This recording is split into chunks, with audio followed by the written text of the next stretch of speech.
High, আমি Priyanka's cooking passion চ্যানেলে তোমাদের সবাইকে স্বাগত। এই একটা সিক্রেট ট্রিক জানলে তোমার ধনেপাতার পরোটা হবে একদম সবুজ, সফট আর সুপার ফ্লেভারফুল। আজ পুরো রেসিপি দেখাচ্ছি স্টেপ বাই স্টেপ। চলো তাহলে শুরু করা যাক। সবার প্রথমে এখানে আমি পরিমাণ মতো ধনেপাতা নিয়েছি, ডগার দিকের অংশগুলোকে কেটে ফেলে দিয়েছি। এবার আমি এখানে একটা মিক্সির জার নিয়েছি। মিক্সির জারের মধ্যে আমি সমস্ত ধনেপাতাগুলোকে একসাথে দিয়ে দিলাম, আর দিয়ে দিচ্ছি একটা কাঁচা লঙ্কাকে দুভাগ করে দিয়ে দিলাম, আর দিয়ে দিচ্ছি সামান্য একটু চিনি। তোমরা চাইলে এখানে একটু আদা কুচিও ব্যবহার করতে পারো। এবার জল না দিয়ে সব কিছুকে ভালোভাবে পেস্ট করে নেব। এখানে কিন্তু জল দেওয়ার দরকার নেই, তবে তোমরা চাইলে অল্প একটু জল দিতে পারো। সব কিছুকে ভালোভাবে আমি পেস্ট করে নিয়েছি। এভাবেই কিন্তু মসৃণভাবে পেস্টটাকে তৈরি করে নিতে হবে। এবার আমি এখানে পরিমাণ মতো নিয়ে নিচ্ছি আটা। তোমরা এখানে আটার পরিবর্তে ময়দা দিয়েও পরোটাগুলোকে তৈরি করে নিতে পারো। এবার আমি এর মধ্যে দিয়ে দিচ্ছি সামান্য একটু লবণ, আর দিয়ে দেবো সামান্য একটু জোয়ান দিলে পরোটার টেস্টটা আরও ভালো লাগবে খেতে। এবার আমি এই শুকনো উপকরণগুলোকে ভালোভাবে মিশিয়ে নেব। আমি কিন্তু এখানে নিজের পরিমাণ অনুযায়ী আটাটাকে নিয়েছি, তোমরাও নিজের পরিমাণ অনুযায়ী আটাটাকে নিয়ে নেবে। সব কিছুকে ভালোভাবে মিশিয়ে নেওয়ার পর এবার আমি এর মধ্যে দিয়ে দিচ্ছি ধনেপাতার পেস্টটাকে। সমস্ত ধনেপাতার পেস্টটাকে আমি এর মধ্যে দিয়ে দিলাম। এবার আমি ধনেপাতার পেস্টটাকে দিয়ে আটাটাকে ভালোভাবে মেখে নেব। এখানে কিন্তু আলাদা করে জল ব্যবহার করার দরকার নেই, ধনেপাতার পেস্টটা দিয়েই কিন্তু মাখা হয়ে যাবে ডোটা। একটু সময় নিয়ে ডোটাকে তৈরি করে নিলেই ডোটা খুব সুন্দরভাবে তৈরি হয়ে যাবে।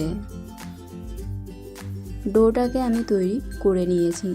এখানে কিন্তু ডোটাকে একটু নরম করে তৈরি করে নিতে হবে। খুব বেশি শক্ত করে ডোটাকে তৈরি করার দরকার নেই, আর রেস্টে রাখারও প্রয়োজন নেই।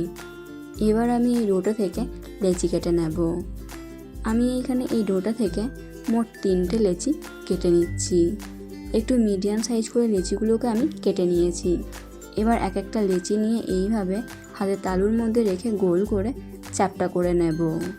এভাবে যদি গোল করে চ্যাপ্টা করে নেওয়া হয় তাহলে পরোটাগুলো বেলতেও সুবিধা হবে, আর শেপটাও খুব সুন্দর আসবে। আমি এভাবেই লেচিগুলোকে তৈরি করে নেব। তারপর আমি এখান থেকে একটা লেচি নিয়ে নেওয়ার পর দুটো লেচিকে ঢাকা দিয়ে রেখে দেবো। এবার আমি লেচিটাকে এখানে নিয়ে নিলাম। এবার আমি লেচির দুই পাশেই ভালোভাবে আটা ছড়িয়ে দেব। আটা ছড়িয়ে দিলে লেচিটা আর বেলুন চাকির মধ্যে আটকে যাবে না। দুপাশেই আমি ভালোভাবে আটাটাকে ছড়িয়ে দেব। এবার আমি এটাকে গোল পরোটার মতো বেলে নেব। আমি আজকের পরোটাগুলোকে গোল শেপের তৈরি করে নিচ্ছি। তোমরা নিজেদের পছন্দ অনুযায়ী যে কোনো শেপে পরোটাগুলোকে তৈরি করে নিতে পারো। একটু পাতলা করে বেলে নিতে হবে, মোটা করে রাখলে পরোটাগুলো খেতে ভালো লাগবে না। তাই একটু পাতলা করেই পরোটাগুলোকে বেলে নিতে হবে। আমি এখানে একটা পরোটাকে তৈরি করে নিলাম। আমি তোমাদেরকে দেখিয়ে দিচ্ছি পরোটাটা আমি ঠিক কীরকম ঘনত্বে তৈরি করে নিয়েছি। এইভাবেই কিন্তু পাতলা করে পরোটাগুলোকে তৈরি করে নেব আমি। এবার আমি এইদিকে তাওয়া বসিয়ে দিয়েছি। তাওয়াটা গরম হলে আমি পরোটাটাকে দিয়ে দিলাম। এবার আমি পরোটাটাকে প্রথমে উল্টে পাল্টে একটু সময় নিয়ে ভালোভাবে সেঁকে নেব। চলো এবার আমি তোমাদেরকে আসল সিক্রেটটা বলে দিই, যে সিক্রেটটা ফলো করলে তোমরাও পারফেক্টভাবে ধনেপাতার পরোটা ঘরে তৈরি করে নিতে পারবে। ময়দার সাথে কিন্তু কাঁচা ধনেপাতাগুলোকে মাখবে না। প্রথমে ধনেপাতাগুলোকে মিক্সির জারের মধ্যে নিয়ে ব্লেন্ড করে নেওয়ার পর ময়দা বা আটার সাথে মেখে নিয়ে ডোটাকে তৈরি করে নেওয়ার পর পরোটাগুলোকে তৈরি করে নেবে। এই ছোট্ট ট্রিকটা ফলো করলেই কিন্তু তোমরা পারফেক্টভাবে ধনেপাতার পরোটা তৈরি করে নিতে পারবে।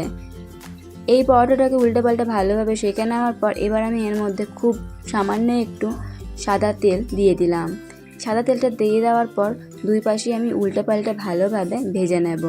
একটা পরোটা তৈরি হয়ে গেছে। আমি এভাবেই সবগুলো পরোটাকে তৈরি করে নেব। বাড়িতে থাকা সামান্য কিছু উপকরণ দিয়ে তৈরি হয়ে গেল ধনেপাতার পরোটা।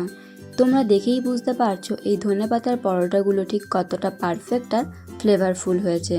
তোমরা অবশ্যই এইভাবে একবার ধনেপাতার পরোটার রেসিপিটি বাড়িতে ট্রাই করে দেখবে। আশা করি তোমাদের ভালো লাগবে। এই রেসিপিটি তোমাদের কেমন লাগলো অবশ্যই কমেন্ট করে জানাবে। এরকমই নতুন রেসিপির আপডেট পাওয়ার জন্য চ্যানেলটি সাবস্ক্রাইব করতে ভুলো না।